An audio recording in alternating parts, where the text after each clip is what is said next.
Liz, I'm a compulsive overeater. Great to be able to be here, and how lovely to be able to give service in the sense, in the way of doing a main share.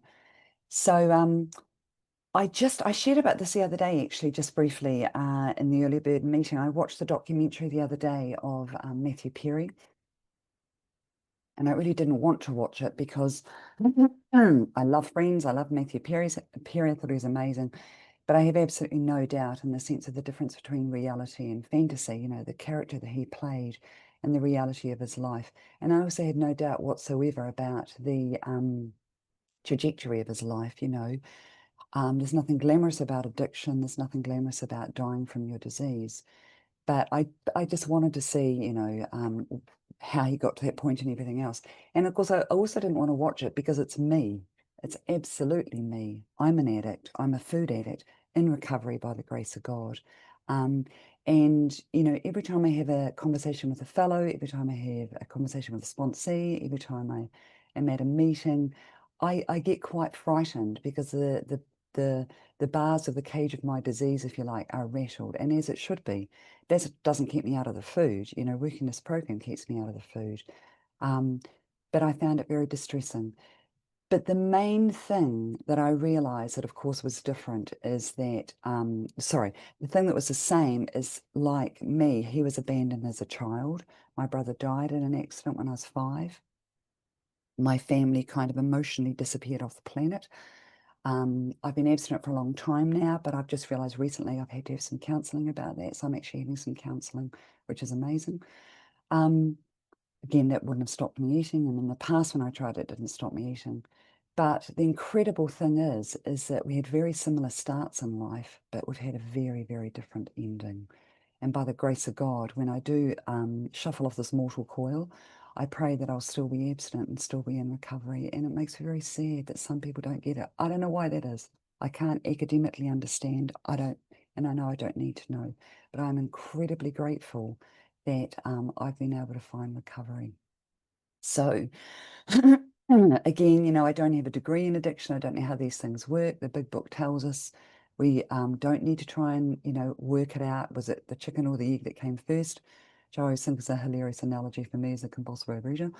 The big book tells us to quit the debating society, and that's me. I don't have to figure it out as to why I've got into recovery and he hasn't. And I can't even tell you how it kind of happened. When I first tried OA, I'm 69 now, but I'm 69, 59.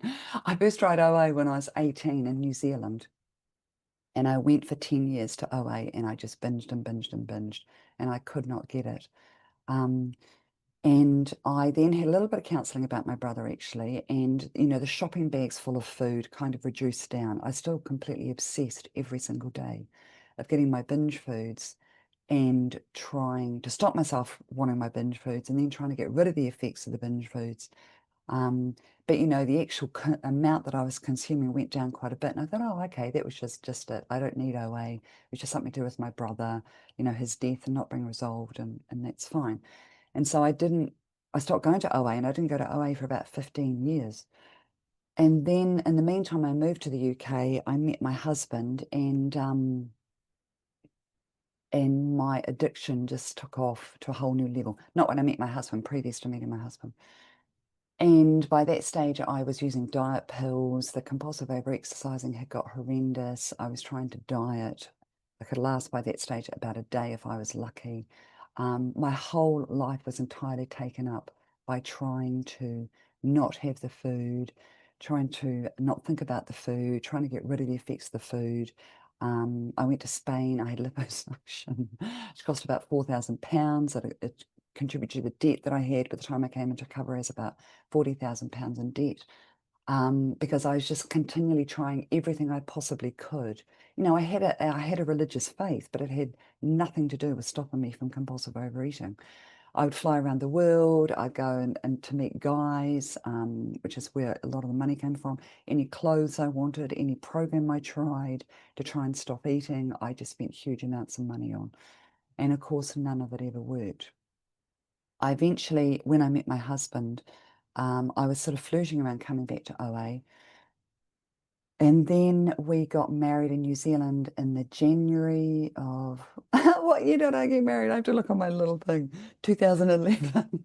We got married in the January, and when we came back in the February, I got a sponsor because I just knew I could not be married. I wouldn't last a day being married, and with my food addiction. But I was also massively, massively, massively desperate. It's about 4.5 stone heavier than what I am now. I got a sponsor, so that was February 2011, and by the grace of God, I've been abstinent ever since, continually, one day at a time. And my life has 100% changed. It is 100% changed.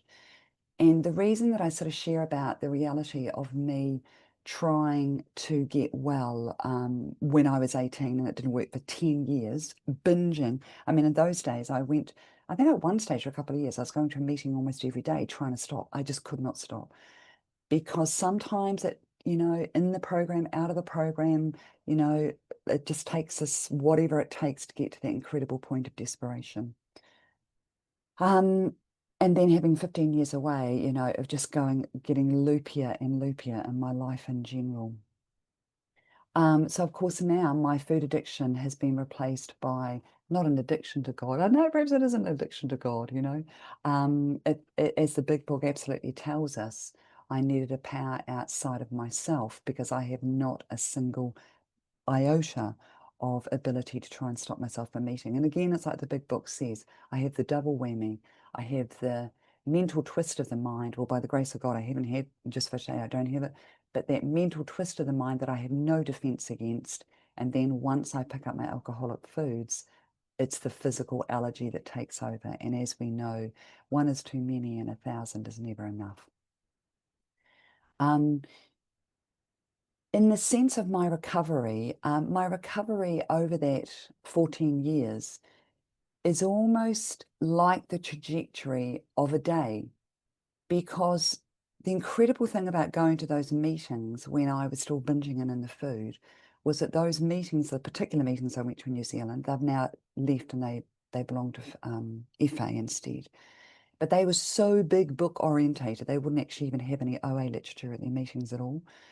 But the incredible thing is that gave me such a grounding in recovery via the big book. I didn't even know that it did. And I just had such a deep, deep awareness and understanding of that's how you get well, going through the steps, having a spiritual experience, and therefore being able to be relieved of the obsession one day at a time.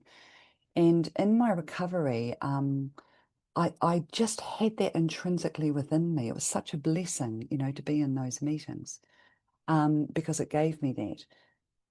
But it's only the last couple of years, just to quickly say, so I live in Bristol. We have one face-to-face meeting a week, which is on a Tuesday night. And as you know, it's been really hard holding on to that face-to-face meeting. And it's taken a lot of service to be able to keep that going. Not that I've done lots of jobs, make sure that I don't do that. But I became very aware post-pandemic. We went from having between 20 and 25 people every Tuesday night. We have about 7 or 8.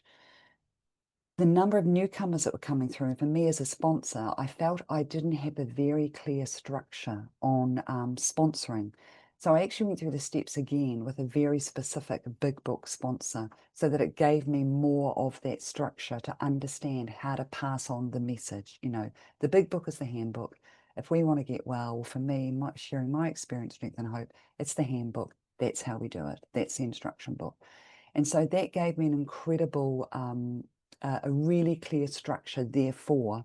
And my 2 sponsees that I have at the moment, I've actually had for a while, and I'm not taking on any new sponsees till we've gone through it together again.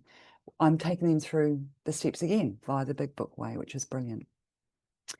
But my recovery itself in that regard, the reason I'm talking about that is my recovery over that time is like a day, because when a day starts, I find I wake up and that's when I'm at my most vulnerable. I don't want to eat, but I'm just quite loopy. I'm just, and all the things that are going to worry me, even though I've done my inventory the night before and those sorts of things, I guess I'm a human being. I wake up and I'm worried about this and I'm stressed about that and everything else. And so I know first thing, I have to get my prayer and meditation in. I spend a lot of time in my prayer and meditation, about an hour. It's changed over the years. And once I've done it, I change. And my ego hates that. I can't believe how the change happens. As soon as I've done my prayer and meditation, I change, which is pretty incredible. And again, that's kind of like when I started the program, I need that to be embedded in my spirit, in my mind and my body and spirit. I feel so blessed that even though I wasn't abstinent, I had that incredible soaking in the big book and the way of doing the steps, and in the early years of my life, as well as, I would say, I guess, the early years of my recovery when I went to those meetings.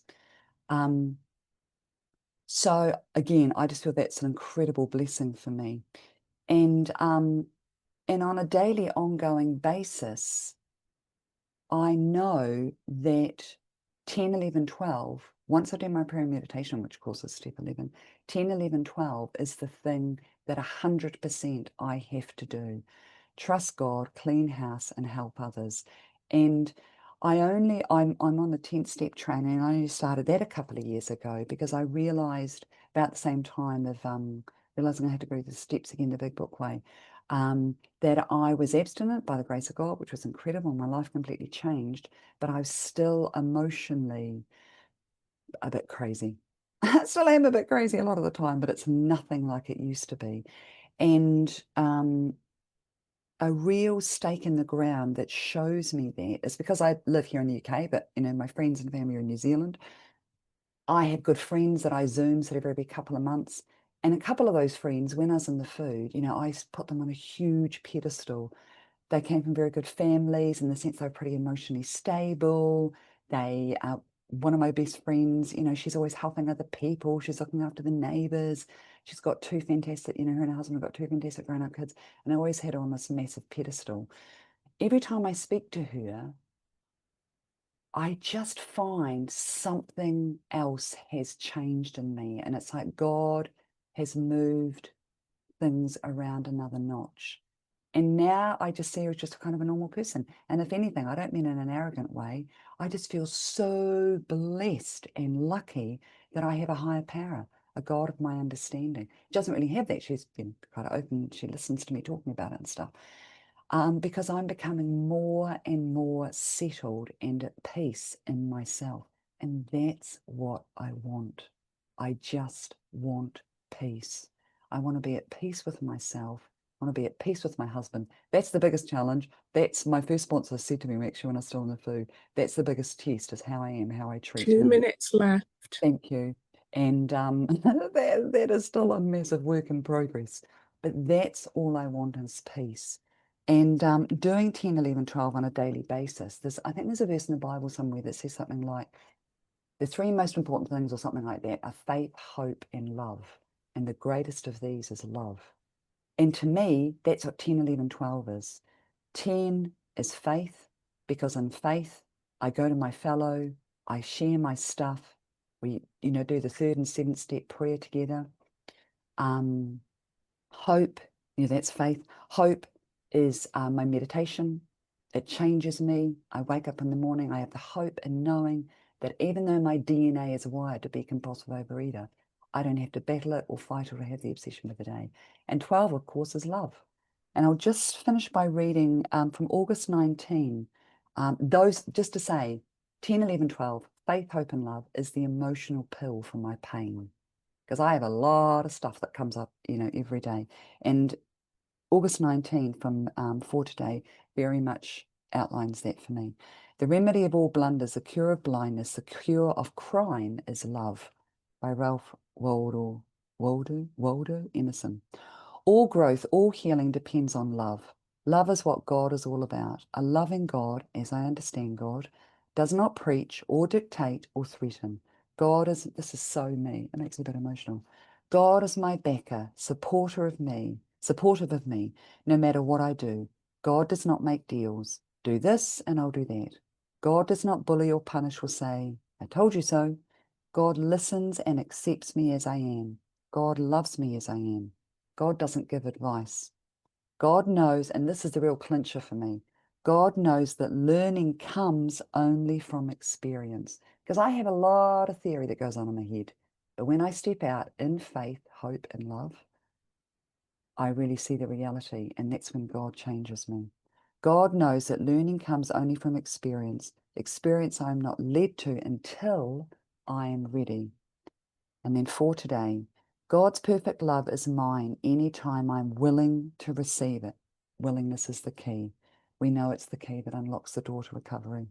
I let go of the God of my childhood and believe with all my heart in this God that brought me here and gave me new life. And that's 100% me. So, but that's it. I'll leave it there. Many thanks.